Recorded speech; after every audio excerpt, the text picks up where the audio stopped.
వేదికను అలంకరించినటువంటి పెద్దలు, ఈనాటి ఈ కార్యక్రమానికి ముఖ్య అతిథి మరియు సన్మాన గ్రహీత అయినటువంటి సవేరా వెంకటయ్య, మానస చిన్నప్పరెడ్డిని నన్ను ఎట్లా పిలుస్తారో అలానే సవేరా వెంకటయ్య అని అనడానికి ముఖ్య కారణము ఆయన స్థాపించినటువంటి ఈ అద్భుతమైనటువంటి కళా పోషణ అందించి ఈరోజు రాష్ట్రంలోనే కాదు దేశంలో నలుమూలలా ఉన్నటువంటి తెలుగు వారికి ఒక గొప్ప నాటక సంస్థను నిర్మించి ఇచ్చినటువంటి మహా వ్యక్తి మన సవేరా వెంకటయ్య గారు. నాకు చాలా ఇష్టమైన వ్యక్తి. ఈరోజు అని కాదు, ఎప్పుడో 25-30 ఏళ్ల క్రితము మన వారి దగ్గరికి వచ్చి ఆ రోజుల్లోనే నేను లయన్స్ క్లబ్కు నేను అధ్యక్షులుగా ఉంటే ఆ రోజుల్లోనే నాకు ఒక పత్రము రాసి నాకు అందజేయడము, వారు నిజంగా ఆ రోజుల నుంచి కూడా ఏదైనా ఒక సవేరా ఆర్ట్స్ వాళ్ళు ఒక నాటకం కానీ ఒక సన్మానం కానీ ఒక కార్యక్రమం కానీ చేసినారంటే అది ఒక మహా అద్భుతం. ఎందుకంటే వారు నేను ఎప్పుడు గమనించినా కానీ ఆ మెమెంటోస్ కూడా ఇక్కడ అక్కడ తేడు, హైదరాబాదో చెన్నైయో పోయి నిలువెత్తు ఆ మెమెంటోలు అలాగా ప్రతి వాళ్ళను ప్రోత్సహిస్తూ నాటక రంగాన్ని ప్రోత్సహిస్తూ నాటక రంగమే చాలా కష్టంగా నడపాల్సినటువంటి రోజులు ఇవి. నిజంగా చెప్పాలంటే సినిమా ఫీల్డ్ ఎంత క్రేజ్గా నడుస్తుందో నాటక రంగం నిజంగా చెప్పాలంటే అంత దీనంగా అంత ఇబ్బందుల్లో కష్టాల్లో ఉన్నటువంటి సంస్థ ఇది. కానీ ఆనాడు ఈరోజు సినిమాలో ఉన్నటువంటి రామారావు కానీ కృష్ణ కాదు మిగతా వాళ్ళందరూ కూడా భోజనానికి కష్టపడి కూడా వాళ్ళంతా ఎంతో రోడ్ల పడిపోయి చాలా కష్టపడి వారు సినిమాలలో క్లిక్ అయినారు. ఆ సినిమా రంగం అభివృద్ధి జరిగింది. అటువంటి వాళ్ళందరూ కూడా నాటక రంగం నుంచి వచ్చిన వాళ్ళే నాకు తెలిసి చాలా వరకు. అటువంటి వాళ్ళందరూ వాళ్ళ అదృష్టం అట్లా వారికి అందులో నేను గమనిస్తూ ఉన్నట్టు ఆ తెనాలి అటువైపు ఉన్నటువంటి ప్రాంతం వాళ్ళకు సార్ దగ్గర పెట్టు అటువైపు ఉన్నటువంటి ప్రాంతం వారికి అందరికి కూడా మనం గమనిస్తే వారు ఆ నాటక రంగం కానీ ఆ యొక్క రంగంలో ఎక్కువగా ఉండేటువంటి ఏరియా అది. కానీ రాయలసీమలో నాటక రంగంలో సురభి అత్యంత ప్రాధాన్యత కలిగినటువంటి ఈ మన రంగస్థలంలో ఉండేటువంటి సంస్థ. అలాంటి సంస్థకు ధీటుగా ఈరోజు సవేరా, అసలు ఈరోజు పేపర్లో క్యాప్షన్ చూస్తే నాకే వండర్ అయిపోయింది. ఏమన్నాడు, సురభి స్ఫూర్తి సవేరా కీర్తి. అది ఎక్కడికో తీసుకెళ్ళింది. అంత సురభి యొక్క మనము తీసుకున్నటువంటి స్ఫూర్తితో ఈరోజు మనం ఎక్కడికో తీసుకెళ్ళినటువంటి సవేరా వెంకటయ్య గారికి ప్రత్యేకమైనటువంటి ధన్యవాదాలు తెలియజేస్తూ వారి బృందానికి అందరికీ కూడా పేరు పేరున నా హృదయపూర్వక ధన్యవాదాలు తెలియజేస్తున్నా. ఎందుకంటే ఇలాంటి సంస్థలో ఉండి అందరికీ కష్టాలే. నిజంగా నన్ను ఈ మధ్యనే సవేరా వెంకటయ్య గారు నన్ను అడిగి వర్కింగ్ ప్రెసిడెంట్గా ఉండమని నన్ను అడిగారు. నేను దానికి వారి మాట నాకు ఇష్టం కాబట్టి, వారంటే ఇష్టం కాబట్టి బేసికల్గా ఆ రంగమన్నా కూడా నాకు అభిమానము. అందుకనే నేను కాదని లేకపోయి వారి మాటను నేను ఏకీభవించి నేను ఆ యొక్క సవేరాకు సంబంధించినటువంటి సంస్థకు నేను వర్కింగ్ ప్రెసిడెంట్గా ఉన్నా. ఎందుకు అది దానికి ఒక లాజిక్ కూడా ఉంది. ఎందుకంటే మనము ఇంటాక్ అంటే మన భారత జాతీయ కళా వారసత్వ మరియు వారసత్వ పరిరక్షణ సంస్థ.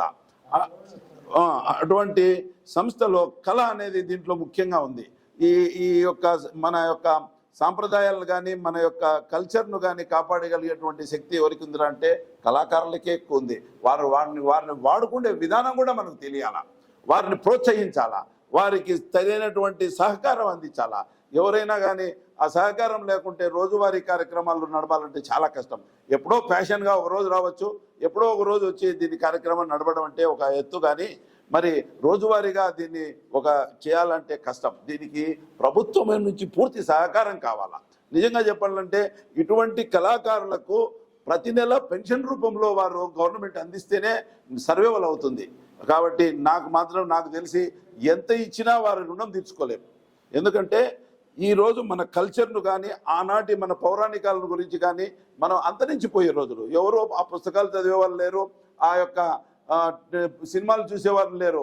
అటువంటి రోజుల్లో ఈ పౌరాణికాన్ని ఈ యొక్క డ్రామా నాటకాలను నటించాలంటే అంత ఈజీ కాదు. ప్రతిదీ ఆ వేషం కానీ ఆడ వేసుకునేటువంటి ఆ కాస్ట్యూమ్స్ కానీ ఇవన్నీ డబ్బుతో కూడుకునే వ్యవహారం. ఎవరైనా వచ్చి బ్యూటీ వాళ్ళు వచ్చి వాళ్ళ దగ్గర మనము ఈ ఈ చేయాలంటే ఖర్చు, డబ్బు ఎవరిస్తారు?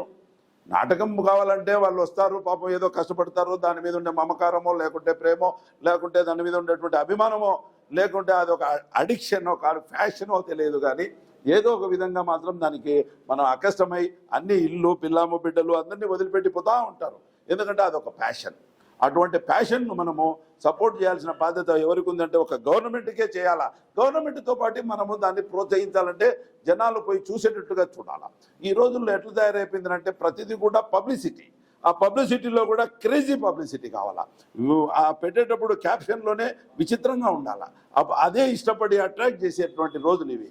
కాబట్టి అటువంటి గొప్ప రోజుల్లో మనం ఎంతో ఇబ్బందుల్లో నడిపేటువంటి ఈ యొక్క సవేరా ఆర్ట్స్ అండ్ కల్చరల్ సొసైటీకి సంబంధించినటువంటి ప్రతి ఒక్క నటులకు అందరికీ కూడా చేతులు జోడించి నమస్కారం తెలియజేసుకుంటున్నా. ఇంత ఉపోద్ఘాతం చెప్పాల్సింది వచ్చింది, ఎందుకంటే సవేరాగా యొక్క సంస్థ యొక్క వాల్యూస్ అటువంటి వాల్యూస్తో నడిపినటువంటి సంస్థ. అటువంటి సంస్థలో ఈనాడు సమాజంలో ఒక గొప్ప స్థానంలో ఉన్నటువంటి మా ఆడిటర్ కాసిం ఖాన్ సారు ఆనాడు వారు రాముడి వేషము, అంతేనా సార్, రాముడి వేషము ఇటువంటి వేషాలు వేసి అందరినీ అలరింపగలిగినటువంటి వాక్చాతుర్యం కలిగినటువంటి గాన గంధర్వుడు. లక్ష్మణుడు కూడా, రాముడు వచ్చాడు, లక్ష్మణుడు వచ్చింది, సీత కూడా వచ్చింది. ఇంకా అడవికి పోవాల్సింది ఒకటే కదవా మనకు. అదే సీత మీరే కదా. మాయవి ఉన్నాడు ఇక్కడే, మాయారాముడు కూడా ఇక్కడే ఉన్నాడు. ఇటువంటి అందరినీ ఒక చేట చేర్చినటువంటి ఇంటాక్ట్ సంస్థలోని సభ్యులందరికీ కూడా పేరు పేరున నా హృదయపూర్వక ధన్యవాదాలు, అభినందనలు తెలియజేస్తూ మధ్యలో నన్ను అబ్జెక్షన్ పెట్టినారు. మా కాసిం ఖాన్ సార్ అంటే నాకు చాలా ఇష్టం.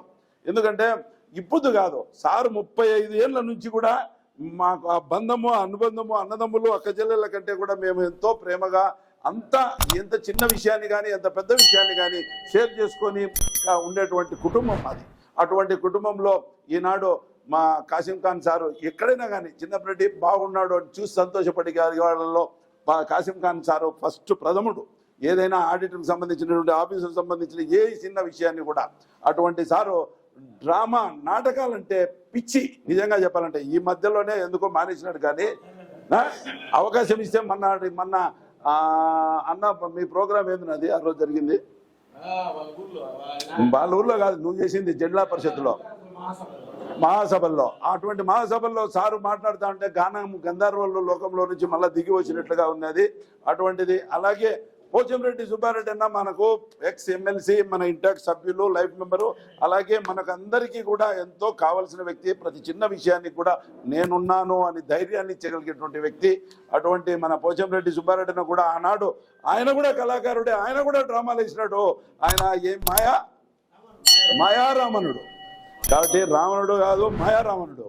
అటువంటి మంచి పాత్రలు పోషించినటువంటి నటీనటులు ఎంతోమంది ఇక్కడ ఉన్నారు. అలాగే మా మిత్రుడు, హితుడు, సన్నిహితుడు, శ్రేయోభిలాషి అయినటువంటి మా అన్న మూల మల్లికార్జున రెడ్డి అన్న, వారు రాసినటువంటి పుస్తకానికి వారికి నంది అవార్డు వచ్చింది. అటువంటి గొప్ప వ్యక్తి. అలాగే వారిది ఒకసారి నేను మన యోగి వేమన యూనివర్సిటీలో సైరా నరసింహారెడ్డి అన్న సైరా నరసింహారెడ్డి పాత్రలో నరసింహారెడ్డి పాత్రను పోషించి అద్భుతమైనటువంటి ఆయన యొక్క ప్రతిభను చూపించినాడు. ఏమో ఈరోజు కొంచెం తొందర పోవాలని తొందర పెడతాను నన్ను, కాబట్టి ఆ నరసింహారెడ్డి అంత తొందరపడకుండా కూర్చోవలసిందిగా మనవి చేసుకుంటూ వారిని 2 మాటలు మాట్లాడే ముందు రాజు గారు కూడా పక్కన